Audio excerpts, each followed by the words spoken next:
Dorian Yates.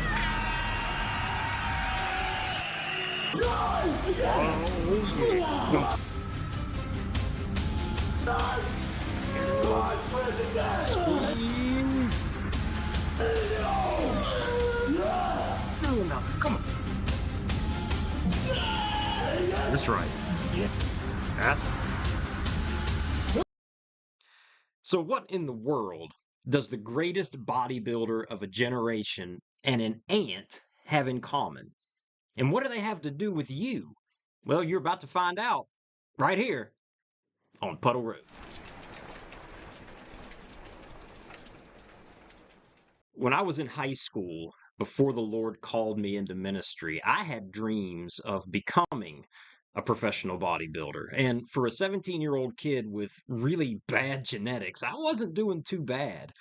I was my senior year in high school, I was about 197 pounds lean.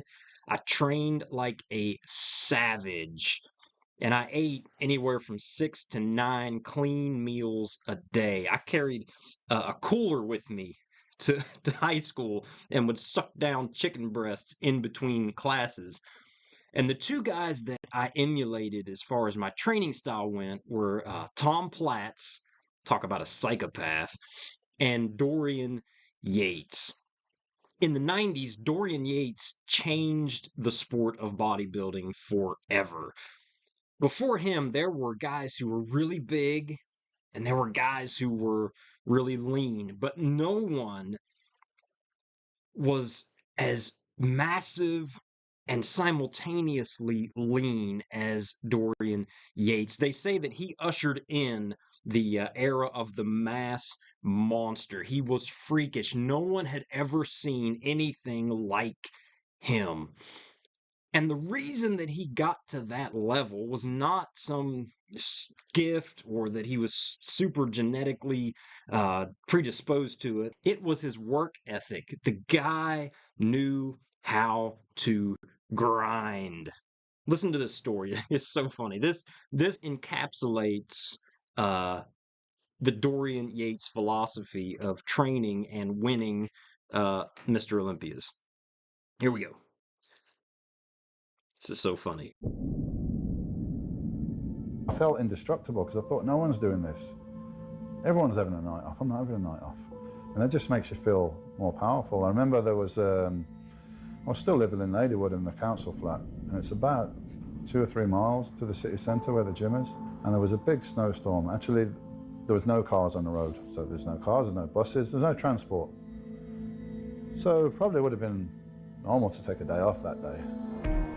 I wouldn't do it. I trudged through that snow up past my knees to the gym. It took me about an hour and a half to get to the gym from like a couple of miles. It usually take 20 minutes to walk or something. It took me an hour and a half. I got to the gym with the key, nobody was there. Opened the gym, and I thought to myself, you know what? Those in California right now, they're driving their Porsche, their Ferrari out in the sun, going to the beach. I'm here trudging through the snow, and they're going to pay for that.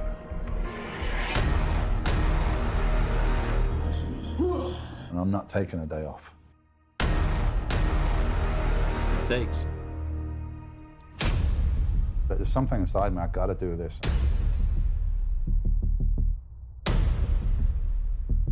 Love it.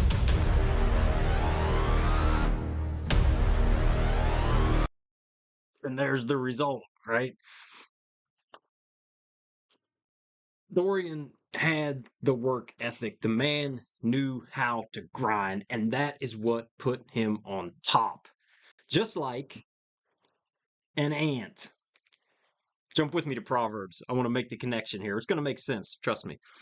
So let's go to Proverbs chapter 6. All right. 3 verses. Verses 6, 7, and 8. Let's go here. All right. So here's what it says. It says, "Go to the ant, you sluggard. Consider its ways and be wise. It has no commander, no overseer or ruler, yet it stores its provisions in summer and gathers its food at harvest." What does that mean? What does that have to do with Dorian Yates and, more importantly, you? when you look at the ant, the point of those 3 verses is that the ant does what it needs to do without anybody telling him.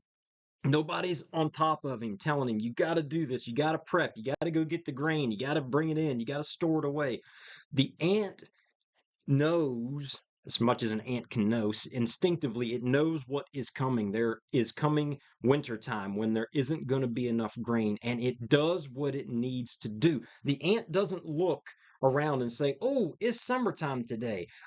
There's food everywhere. It's always going to be like this. I don't need to work for something that's ahead. I don't need to practice delayed gratification, work hard now so that I have later. The ant just does it. It grinds day in and day out, gathering, storing, gathering, storing. So when the time comes that what it has stored is needed, it has it. Listen, I know that old guys like me kind of give the younger generation a harder time. You know, we call them snowflakes or the participation trophy generation, or we say that they don't have any work ethic or that they're lazy or whatever. And some of that is kind of true. You know, you can see a difference. The younger generation, for the most part, not everybody, but for the most part, has trouble grinding.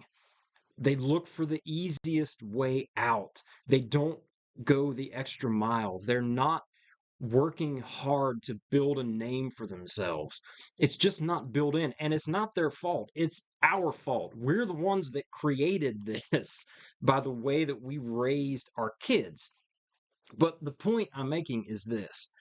If you are somebody within this upcoming generation who does know how to work hard and grind and be disciplined and be like the ant, to understand delayed gratification and to work really hard now for a reward that's going to come later, you will rise to the top.